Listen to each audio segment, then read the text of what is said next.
Okay, अब हम लोग सेक्शन सी में जा रहे हैं।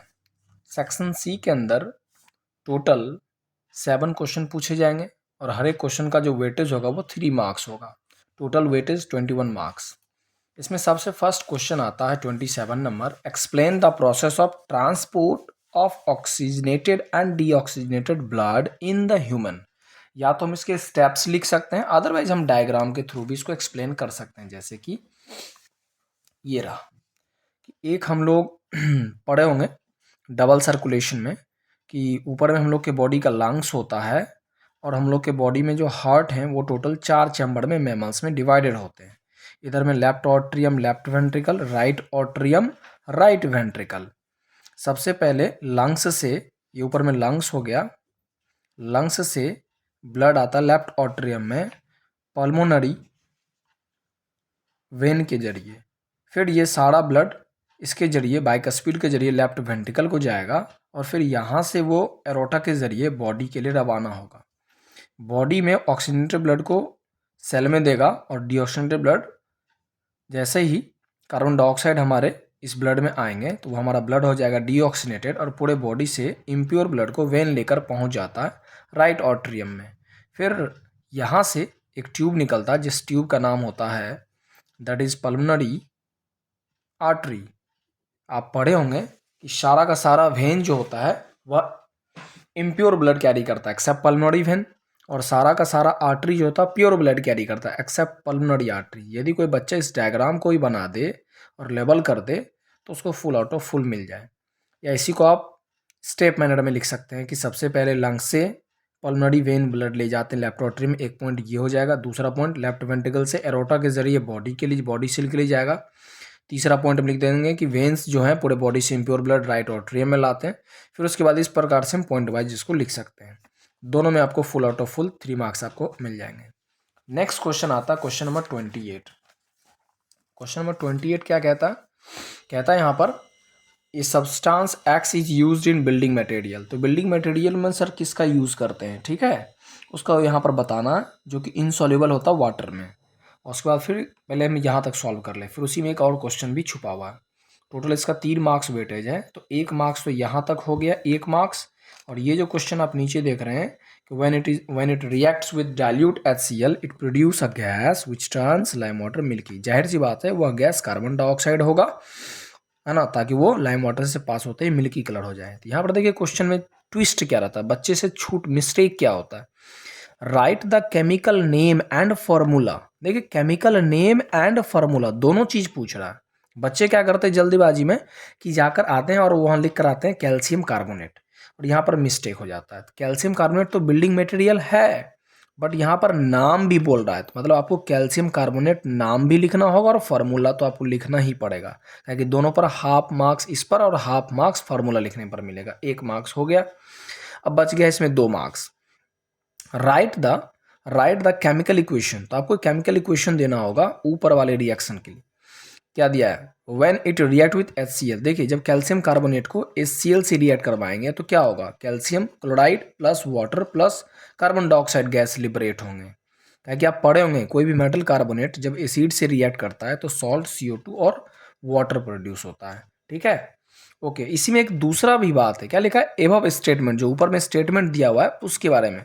एक तो यहां तक में हो गया, एरो देखिए दिया हुआ था, ये तो हो गया उसका। फिर दूसरा दिया है कि इट प्रोड्यूस अ गैस, जो गैस जो प्रोड्यूस कर रहा है कार्बन डाइऑक्साइड वो लाइम वाटर को मिल्की, तो उसके लिए आपको एक और रिएक्शन लिखना पड़ेगा, तो वो रिएक्शन हम नीचे लिख दे रहे हैं। ये रिएक्शन हो जाएगा सर क्या कि कैल्शियम हाइड्रोक्साइड, आप लोग पढ़े होंगे बाबू, जैसे हम लोग नाम देते हैं स्लैग्ड लाइम। जब इससे हम लोग कार्बन डाइऑक्साइड गैस को पास करवाएंगे तो इसका कलर जो हो जाता है मिल्की हो जाता है, बिकॉज ये CaCO3 का फॉर्मेशन करते हैं, साथ ही साथ वाटर प्रोड्यूस होता है। तो 1 मार्क्स इस इक्वेशन पर और 1 मार्क्स इस इक्वेशन पर मिलेगा, 2 मार्क्स हो गया। हाफ मार्क्स इस फार्मूले पर और हाफ मार्क्स इसके नाम लिखने पर, टोटल तब आपको 3 मिलेगा। यदि कोई सिर्फ यही लिख कर आएंगे तो हाफ मार्क्स उसका कट जाएगा, ठीक है। ओके, हम जा रहे हैं 29 नंबर क्वेश्चन के ऊपर। अच्छा, एक और में भी इसमें कुछ एक और का भी क्वेश्चन है, उसको भी हम लोग समझ लेते हैं। और में क्या दे रहे हैं, कहता है metal M react with dilute acid.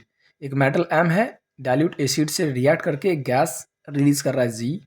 The same metal also liberate a gas g when react with base. तो आप पढ़े होंगे मेटल भी एसिड से रिएक्ट करता तब भी हाइड्रोजन गैस निकलता है, और नॉन मेट और बेस से रिएक्ट करे, मेटल एसिड से रिएक्ट करे तब भी हाइड्रोजन गैस, और यदि मेटल बेस से रिएक्ट करता तब भी हाइड्रोजन गैस ही। तो यहाँ पर ए तो जाहिर सी बात है हाइड्रोजन गैस हो जाएगा। ठीक है, ये जो गैस है कहता है write the name of the gas, तो यहाँ पर गैस हो जाएगा हाइड्रोजन। चलिए सर, इस पर आपको हाफ मार्क्स मिल जाएगा। ठीक है, नेक्स्ट क्या कहता है, how will you test the presence of this gas. पूरे केमिस्ट्री में आपको दो ही गैस का चर्चा है 10th में, एक हाइड्रोजन गैस जिसके लिए पॉप साउंड बर्निंग कैंडल जब लेकर आते हैं, और दूसरा यदि कार्बन डाइऑक्साइड निकल रहा है तो लाइम वाटर में पास करवा दें, मिल्की कलर हो जाए। ठीक है, ओके। अब यहाँ पर हाफ हाफ मार्क्स तो इस दोनों पर मिल गया, हाफ मार्क्स इस पर, हाफ मार्क्स इस पर। अब बच गया इसमें 2 मार्क्स इस पर है। Write the chemical equation for the reaction of the metal with an acid and base. मतलब आपको 2 इक्वेशन लिखना है, जैसे एक आपको एसिड के साथ और एक आपका बेस। तो मेटल देखिए यहाँ पर जिंक ले लिया गया, HCl है, ZnCl2 plus hydrogen gas.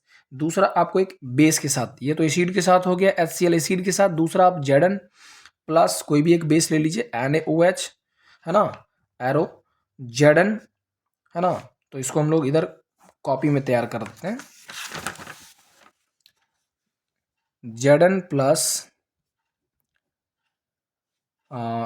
Acid वाला तो हम दिखा दिए थे HCl वाला, अब हम बेस वाला दिखाते हैं Zn प्लस NaOH। मतलब जिंक जब कोई बेस से, कोई मेटल जब बेस से रिएक्ट करेगा, ये बेस हो गया। ठीक है, तो जब बेस से रिएक्ट करेगा तो सॉल्ट बनता है, तो ये बन जाएगा sodium zincate Na2ZnO2 plus H2 gas. ठीक है, तो एक आपको इक्वेशन इस पर नंबर मिल जाएगा और एक आपको इस इक्वेशन पर मिल जाएगा जब हम लोग मेटल को एसिड से रिएक्ट करवाएंगे। नेक्स्ट क्वेश्चन नंबर, ये और में बाउ दिया हुआ था ऐसे भी, है ना। ओके, अब आते हैं नेक्स्ट क्वेश्चन की तरफ। तो 2 मार्क्स इस पर हो जाएगा। Name the gland and the hormone secreted by it in scary situation. जब हम लोग डर जाते हैं ह्यूमन बींग्स में, यहाँ फुल स्टॉप है, यहीं तक हम समझिए। पहले तो पूछ रहा है नेम द ग्लैंड, तो ग्लैंड के नाम पर आपको मिल जाएगा हाफ मार्क्स, एडर्नल ग्लैंड, और हार्मोन का नाम भी जान रहे एड्रेलाइन, हाफ मार्क्स इस पर मिल जाएगा। अब आगे क्या कहता है सर, फुल स्टॉप के बाद लिस्ट एनी 2 रिस्पॉन्स, आपको 2 रिस्पॉन्स बताना, दोनों पर एक एक मार्क्स होगा। तो जैसे हमारा इंक्रीज कर जाएगा, हार्ट बीट बढ़ जाएगा, ठीक है, ब्रीदिंग रेट बढ़ जाएगा, कोई भी 2 पॉइंट आपको लिख देना है। ठीक है, ब्लड प्रेशर बढ़ जाएगा। ठीक है, ओके। नेक्स्ट, अब इसी में देखिए और करके दिया है, in the given diagram name the label part ABC। अब इसमें देखिए एक डायग्राम गिवन है, एनसीईआरटी में आप देखे होंगे। अब जो मैसेज देखिए लेकर जा रहा है एरो, सेंसरी हो जाएगा। अच्छा, मैसेज जो लेकर आता है इधर, ये जो आप देख रहे हैं, है ना, तो ये यहाँ पर बी वाला जो पार्ट हो जाएगा वो क्या हो जाएगा सर, बी रिले न्यूरॉन हो जाएगा। A sensory neuron, B relay neuron जो स्पाइनल कॉर्ड में कनेक्ट करता है सेंसरी को मोटर से, और जो मैसेज लेकर आता है उस नर्व को तो मोटर कहते हैं, लेकिन लेवल कहाँ किया है देखिए यहाँ पर सी, तो सी हो जाएगा आपका मसल्स हो जाएगा या इफेक्टर ऑर्गन्स हो जाएगा। ठीक है, ओके। आगे क्या आता है, write the function of A and C. A का काम क्या है और सी का काम क्या है। ए का आप जान लीजिए फंक्शन क्या होता है, it carry the impulse from sense organ to our spinal cord. ठीक है, वहां तक मैसेज ले जाते हैं ए, और ये जो सी वाला पार्ट है मसल्स, वो रिस्पॉन्ड करता है जैसा स्टिमुलस ब्रेन हमारे सेंड करते हैं। ठीक है, नेक्स्ट है रिफ्लेक्स आर्क क्या होता है। तो reflex arc have evolve in the animals why. अब ये अच्छा क्वेश्चन है, ये क्वेश्चन आपको यूनिक क्वेश्चन मिला होगा रिफ्लेक्स आर्क वाला। तो थिंकिंग प्रोसेस जो होता है हमारे ब्रेन का, है ना, वो उतना फास्ट नहीं होता है। ठीक है, वो स्लो। तो उस कंडीशन में रिफ्लेक्स आर्क क्या होता है कि ये क्विक और क्या कर सकते हैं, बहुत कम टाइम में रिस्पॉन्ड करने में मदद करता है। ठीक है, तो इसको हम लोग डिफाइन कर सकते हैं, इतना ही लिख देंगे, the thinking process of brain are not so fast और enough, that's why reflex arc are evolve in animals. बस, ओके। नेक्स्ट हम जा रहे हैं 30 नंबर पे। 30 नंबर क्वेश्चन केमिस्ट्री से बहुत आसान क्वेश्चन है। With the help of appropriate example आपको जस्टिफाई करना है तीनों को। पहला, चेंज इन टेम्परेचर, मतलब आप पढ़े होंगे केमिकल रिएक्शन और इक्वेशन चैप्टर जो फर्स्ट है उसमें पढ़े होंगे कि उसके 5 कैरेक्टरिस्टिक्स होते हैं, जैसे change in temperature, evolution of gas and change in colour. तीनों पर एक एक इक्वेशन दे देना है। ठीक है, कोई सा भी इक्वेशन आप दे सकते हैं, हमको जो भी लगा हम दे दिए। जैसे पहला है चेंज इन टेम्परेचर, जैसे क्विक लाइम में वाटर ऐड करते हैं तो बन जाता है स्लैग्ड लाइम और हीट निकलता है। ठीक है, दूसरा इवोल्यूशन ऑफ गैस में metal plus acid, salt and hydrogen gas. और तीसरा कलर चेंज में भी आप ले सकते हैं, कोई या तो आप डबल डिस्प्लेसमेंट ले लीजिए या आप कोई भी कलर ले सकते हैं, मतलब कोई भी आप एग्जाम्पल दे सकते हैं, ठीक है।